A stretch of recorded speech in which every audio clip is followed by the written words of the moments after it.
Olá, umas iluminadas, bem-vindos ao meu canal. Hoje eu venho aqui trazer um vídeo um pouco diferente, sobre algumas reflexões que eu tenho como astróloga védica. Já faz um tempo que eu trabalho com esse tema e tem certas coisas que a gente aprende na prática, lendo mapas, olhando o nosso mapa, olhando o mapa de familiares e dos clientes, obviamente. E tem lições e insights que a gente tem, que eles vêm então fazendo a astrologia, né? Realizando a astrologia de uma forma muito prática. E um dos ensinamentos que eu tô cada vez mais me dando conta, pelo menos em comparação quando eu comecei a estudar astrologia alguns anos atrás, por exemplo, os maus posicionamentos, né? Planetas mal posicionados, ou um mapa difícil, né? E isso só para determinar um planeta mal posicionado, um mapa difícil, também aí seria outros muitos vídeos, porque nada na astrologia ela é tão simples e tão complexa, nada na astrologia ela é assim tão fácil de entender, mas nada também não é tão complicado. Então não tem como eu falar sobre isso agora. Mas vamos tomar um exemplo, por exemplo, um sol numa casa 8, né? Que é a casa 8, é uma casa do Sthana, é considerada uma casa um pouco mais desafiadora, porque ela dá altos e baixos, ela exige uma transformação da pessoa.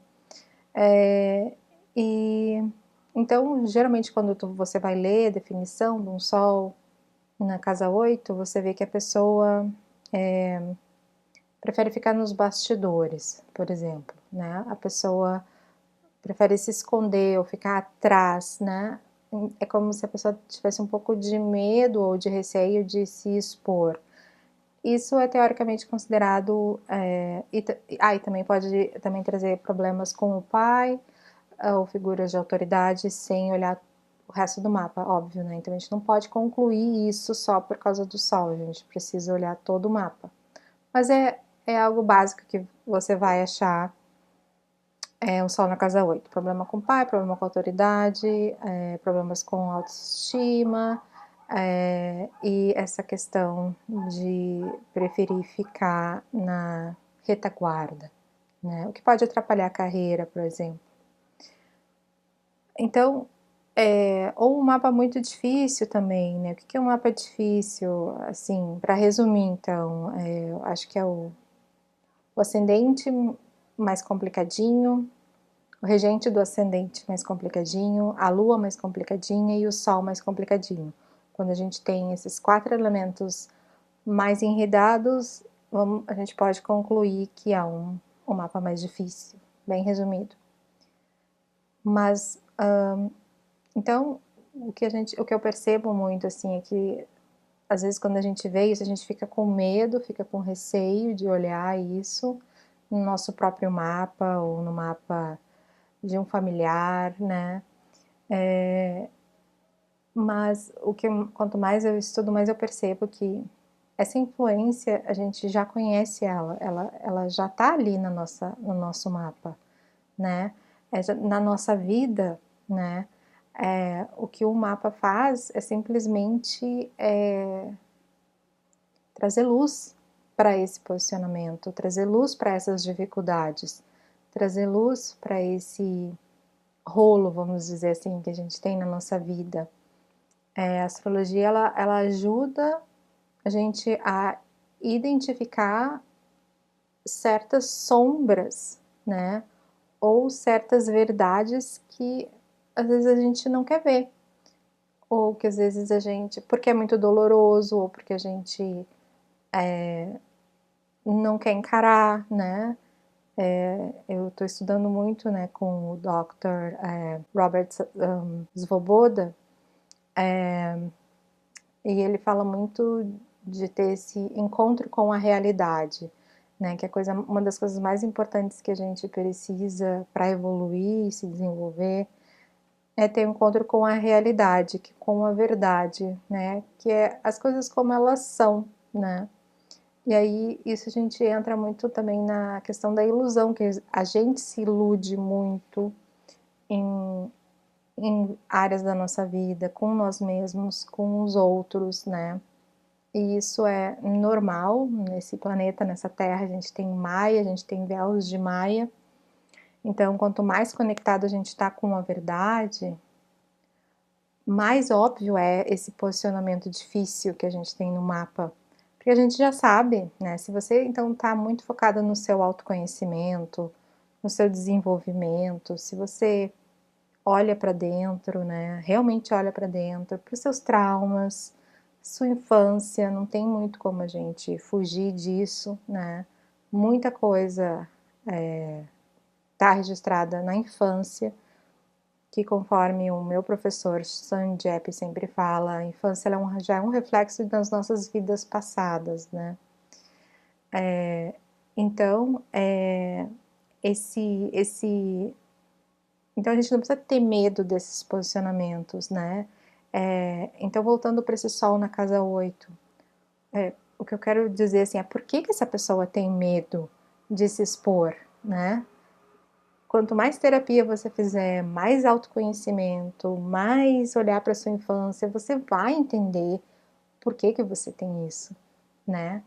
O que causou esse efeito de sol na casa 8. E é muito potente quando a gente se dá conta da origem dessas questões, né? Do que aconteceu, de por que é assim, né? Então a pessoa pode ter sido muito criticada pela família, muito olhada, né? E cada movimento que fazia era criticada, então aí a pessoa não quer, se retrai, porque sabe que se colocar ali na frente, né? Se expor, vai ouvir, né? Vai receber críticas.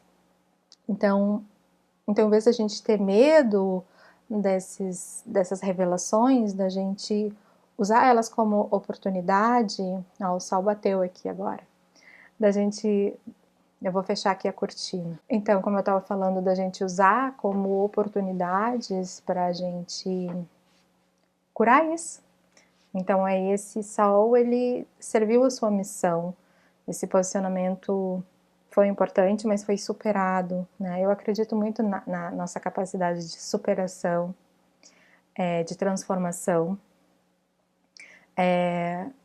e, e esses mapas difíceis, eles geralmente indicam também, porque vai pegar a lua, vai pegar o sol, vai pegar o corpo físico, né, que é o ascendente, e ela vai falar muito sobre a nossa infância, nesses posicionamentos, a forma como fomos, a forma como fomos nutridos pela nossa mãe, nossa infância, pelo posicionamento da lua, o sol, como fomos guiados e liderados pelo nosso pai ou outras figuras de autoridade, né? Então, o próprio ascendente, ele também pode indicar a nossa infância, o nosso parto também.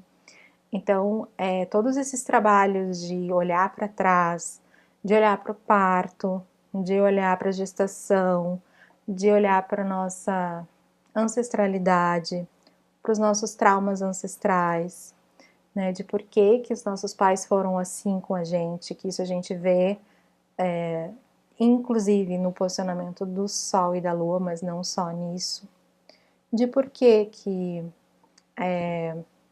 nossa infância foi assim, e de curar isso. Então, quando a gente está olhando com compaixão e olhando com honestidade para o que foi, no presente a gente pode fazer a nossa cura, transformar isso, e para que no futuro a gente possa então estar expressando essas energias já de uma forma renovada, purificada, né? E expressando o melhor dessa versão, porque todo o posicionamento ele tem a sua dificuldade, mas a sua beleza, né? O melhor potencial, o melhor resultado, né? Um sol na casa 8, então pode não ser muito bom para um artista, uma pessoa que precisa estar num papel assim de liderança tradicional, numa carreira mais tradicional. mas pode ser ótimo, por exemplo, para um astrólogo, porque a casa 8 fala de assuntos místicos. Pode ser ótimo também dependendo de uma pessoa, de um policial. Então ela vai ter a sua beleza, né? Mas sempre vai ter um histórico por trás disso, né? O nosso mapa é o reflexo da nossa vida, de quem a gente é, de quem fomos, de quem somos, né? Principalmente de quem fomos. E a gente tem muito o livre-arbítrio, o poder de cura e de renovação, que a gente pode sempre estar usando esses posicionamentos da melhor forma possível, mas é sempre importante a gente estar em contato com a nossa realidade, com o que foi, com o que somos e para onde queremos ir, né? O caminho de cura, ele é complexo, mas ele é possível, né? Eu tenho um mapa, por exemplo, desafiador.